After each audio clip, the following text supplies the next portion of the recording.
اس سے مراد یہ ہے اسٹوڈنٹس کے لوگ جو ہیں وہ ہمیں ویسے تو مصروف عمل نظر آتے ہیں، یعنی وہ ہمیں کام کرتے ہوئے نظر آ رہے ہوتے ہیں، لیکن اگر ہم حقیقت میں دیکھیں تو وہ معیشت کی پیداوار میں کوئی خاص اضافہ نہیں کر رہے ہوتے۔ یعنی اگر ہم اس کو اس کاروباری عمل سے نکال لیں تو تب بھی معیشت میں پیداوار کی جو سطح ہے اس میں کوئی فرق نہیں پڑتا۔ تو اس قسم کی بے روزگاری کو ہم چھپی ہوئی بے روزگاری کہتے ہیں۔ تو اسٹوڈنٹس یہ تھی kinds of unemployment. Next ہم پڑھیں گے policies to overcome unemployment, یعنی بے روزگاری کو کنٹرول کرنے کے لیے کون سی پالیسیز اختیار کی جاتی ہیں۔ اس میں first of all effective monetary and fiscal policy, یعنی ملک کے اندر جو مؤثر زرعی اور مالیاتی پالیسی جو ہے وہ اختیار کی جائے۔ سیکنڈلی ہمیں جو ہے وہ ٹیکنیکل ایجوکیشن کو امپروو کرنا چاہیے تاکہ لوگوں کو بے روزگار کے بہتر مواقع میسر آ سکیں۔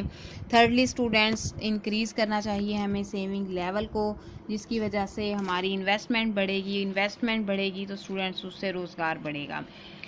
ملک کے اندر مؤثر منصوبہ بندی اختیار کی جائے تاکہ جو اوور پاپولیشن ہے اس کو کنٹرول کیا جائے، اور ملک کے اندر جو پروڈکشن ہے اوور پروڈکشن بیش پیداواری کو کنٹرول کیا جائے۔ سیکنڈ اسٹوڈنٹس جو ہمیں پرابلم فیس کرنا پڑتا ہے کلی معاشیات میں جس کو ہم ڈسکس کرتے ہیں وہ ہے پرائس انسٹیبلٹی، یعنی قیمتوں میں عدم استحکام۔ اسٹوڈنٹس اگر ہم سرمایہ دارانہ معیشت کو دیکھیں تو قیمتوں کا نظام بہت اہم کردار ادا کرتا ہے ایلوکیشن آف ریسورسز کے حوالے سے اور سرمایہ کاری کے رخ کا تعین کرنے میں۔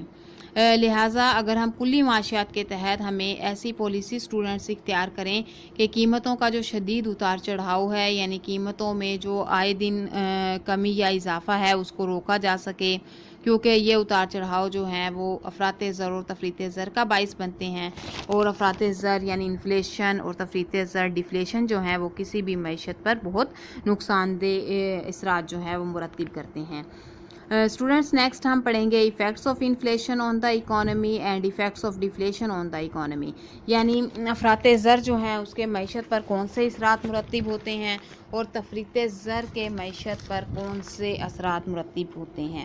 تو اسٹوڈنٹس افراط زر کے حوالے سے اگر ہم دیکھیں تو افراط زر کے نتیجے میں دولت کی تقسیم جو ہے وہ غیر مساویانہ ہو جاتی ہے، صارفین کی قوت خرید کم ہو جاتی ہے، ہمیں معیشت جو ہے اس کو ترقیاتی منصوبوں کی تکمیل کے لیے زیادہ رقومات میسر نہیں آتی، بچتیں کم ہو جاتی ہیں کیونکہ ہماری زیادہ تر انکم جو ہے وہ اشیاء کی خریداری کے سلسلے میں خرچ ہو جاتی ہے، بچتیں کم ہونے کی وجہ سے سرمایہ کاری کم ہو جاتی ہے۔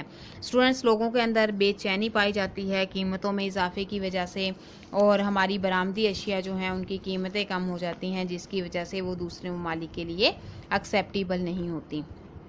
نیکسٹ ہم ڈسکس کریں گے کہ ڈیفلیشن کے یعنی تفریط زر کے معیشت پر کون سے اثرات ہوتے ہیں۔ تو اسٹوڈنٹس تفریط زر یعنی جب اشیاء کی قیمتوں میں کافی حد تک کمی ہو جاتی ہے، معیشت کی پیداوار میں اشیاء کی پیداوار میں کمی ہو جاتی ہے، کارخانے بند ہو جاتے ہیں، لوگوں کے اندر مایوسی اور نا امیدی نظر آتی ہے، حتیٰ کہ بے روزگار ہو جاتے ہیں لوگ۔ تو اسٹوڈنٹس اگر ان فیکٹس کو کنٹرول کرنے کے لیے مناسب ہم پالیسی اختیار نہ کریں تو معیشت جو ہے وہ بالآخر جمود کا شکار ہو جاتی ہے، جو کہ معیشت کے لیے بہت ہی نقصان دہ صورتحال ہے۔ تو اسٹوڈنٹس یہ تھے پرائس انسٹیبلٹی کے معیشت پر اثرات، یعنی قیمتوں میں عدم استحکام کے نتیجے سے میں معیشت پر کون سے اثرات مرتب ہوتے ہیں۔ نیکسٹ ہم معیشت کے جو کلی معاشیات ہے اس کا تیسرا مسئلہ ہم ڈسکس کریں گے، جو کہ ہے معاشی ترقی کی رفتار کو تیز تر کرنا، to accelerate the rate of economic growth.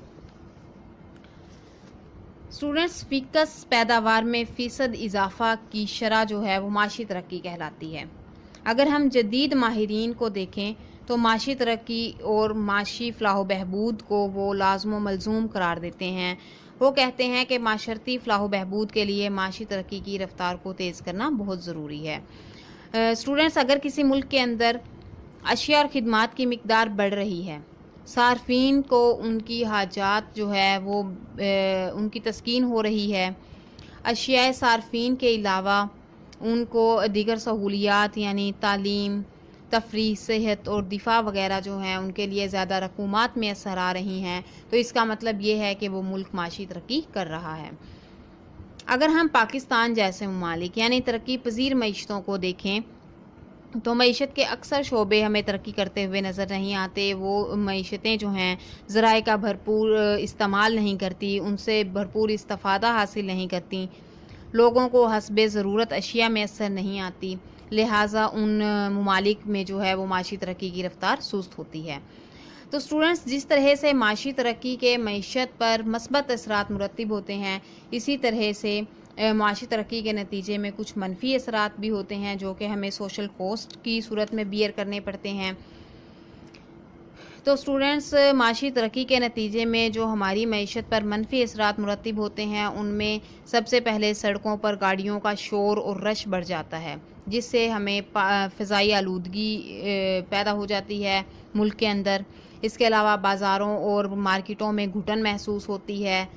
تفریح کا گاہیں جو ہیں ان میں کھانے پینے کی اشیاء خالی بوتلوں اور ڈبوں سے بھر جاتی ہیں وہ، لہٰذا ہمیں اشیاء اور خدمات کی پیداوار کے معاشرتی لاگت جو ہے وہ ادا کرنی پڑتی ہے.